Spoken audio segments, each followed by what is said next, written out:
Elon Musk.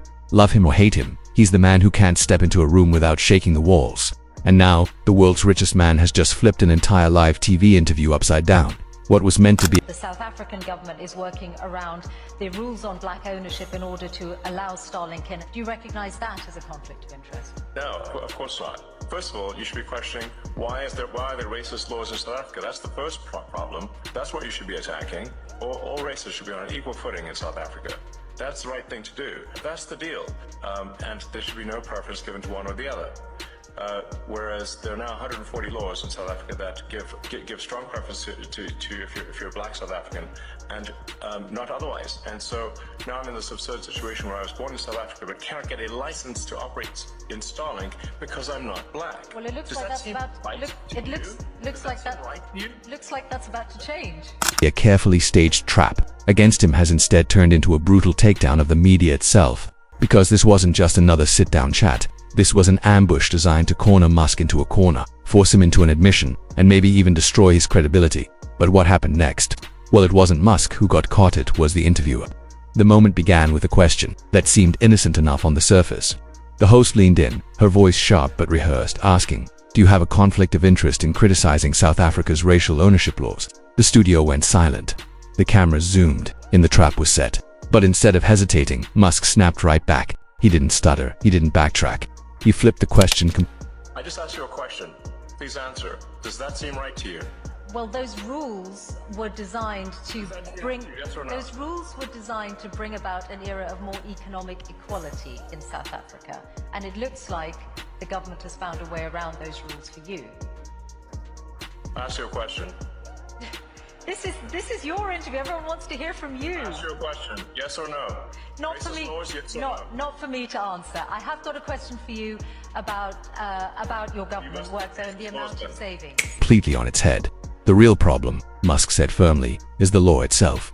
Suddenly, the air in the room changed. The interviewer's face tightened. Her lips curled into a forced half smile, because she wasn't expecting that. She wanted Musk to squirm, to stumble, to defend himself. Instead, he was attacking the very foundation of her question. And then came the moment that exposed it all. Musk looked her straight in the eye and asked a question that should have had only— Why do you like racist laws? This is not for me to answer. Come on. Yes, it is. Now, you wouldn't be trying to dodge a question. You have to ask the question. I answer my question. No, you answer mine. I want to ask you about the total— I can't believe it. That's not good. I want to ask you about the total Why do you amount. like racist laws? Your decision to be committed to Tesla for the next 5 years, as long as you are still with us on this planet, is completely independent of pay? No. It's not independent. So pay is a relevant factor then to your commitment to Tesla. Let's not have this whole thing be a discussion of my alleged pay. It's not a money thing. It's a reasonable control thing. I can't be sitting there and one day get tossed out by, for political reasons, by activists. That would be unacceptable. One answer. Do you support these laws? That's when everything fell apart. Instead of answering yes or no, the host froze. She dodged. She shifted in her chair. She mumbled about complicated circumstances. She pretended to be neutral while her face betrayed every ounce of discomfort. But Musk didn't let it slide. He pressed again and again. Each time the host twisted herself into more and more obvious knots. It was a spectacle, one that millions of viewers would later describe as the most brutal demolition of a journalist on live TV in years. The irony, the harder she tried to escape, the deeper she dug her hole. Her maybe became her no, her silence became her answer.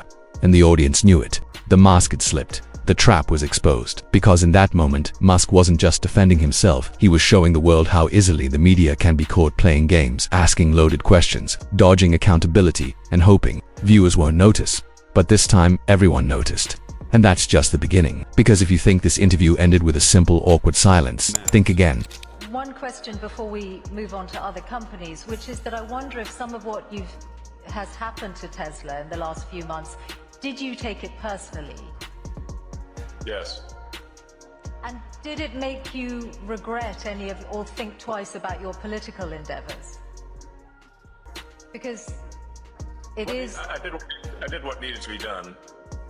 The violent antibody reaction, and I'm not someone who's ever committed violence, and yet massive violence was committed against my companies. Massive violence was threatened against me. Who are these people? Why would they do that? What followed was Musk's most savage takedown yet, calling out hypocrisy, exposing double standards, and refusing to bow to a hostile media machine. The real fireworks were only getting started. If part 1 showed the cracks in the interviewer's armor, what came next shattered it completely, because as soon as she failed to defend her position on South Africa's racial laws, she scrambled for a new angle. And where did she go? Straight for the jugular, the one thing the media always throws at Elon Musk: his money. Her voice sharpened, her posture stiffened. And then came the question: isn't it true, Mr. Musk, that you're just in this for yourself? That the billions you've made are proof you care about profit above all else? It was a classic tack. Frame the billionaire as greedy. Paint him as the villain. Strip away his credibility by tying every one of his actions to money. But Musk didn't even blink. His answer came like a hammer smashing the studio light. How wrong can they be? They're on the wrong side of history, and that's an evil thing to do. To go and damage some poor innocent person's car, to threaten to kill me. What's wrong with these people? I've not harmed anyone, so something needs to be done about them. And a number of them are going to prison, and they deserve it. And more will. You're referring to the attacks on Tesla showrooms, but I think if showrooms and burning down cars is unacceptable, those people will go to prison, and the people that funded them and organized them will also go to prison. Don't worry. But wouldn't you? We're coming for you. Wouldn't you?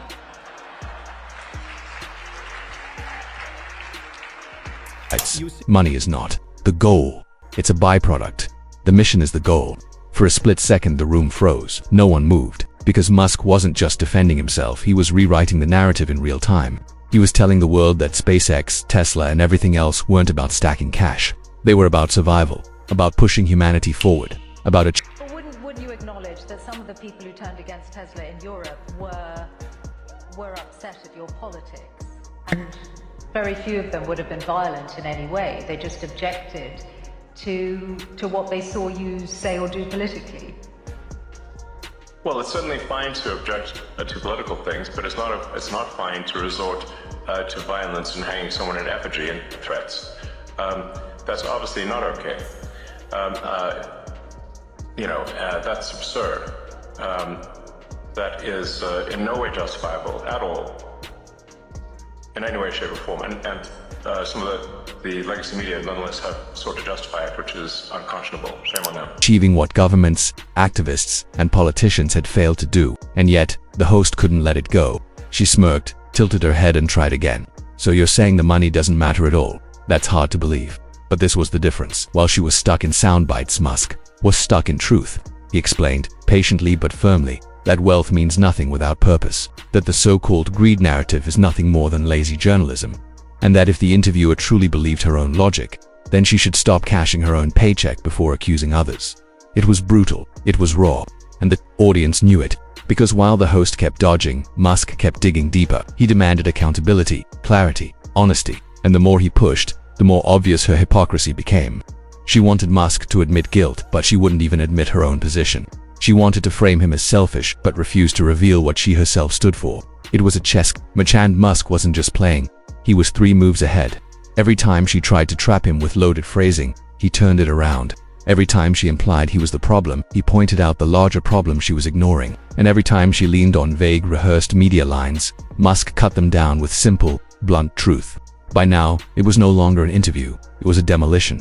A live unraveling of the media's tactics, hypocrisy exposed for millions to see. But this was still only round 2, because the moment Musk brought up the wave of violence firebombed Tesla showrooms, shattered glass, terrified employees, the entire tone shifted from sharp debate to chilling reality. And what he said about those attacks, it shocked everyone. Up to this point, it felt like Elon Musk was simply exposing the interviewer's evasions and hypocrisy. But then, everything turned darker. The subject shifted from money and politics to something far more disturbing: violence. And this time there was no dodging, no wordplay, no vague maybes, because violence isn't theoretical. It's not an abstract debate. It's real, and it scars.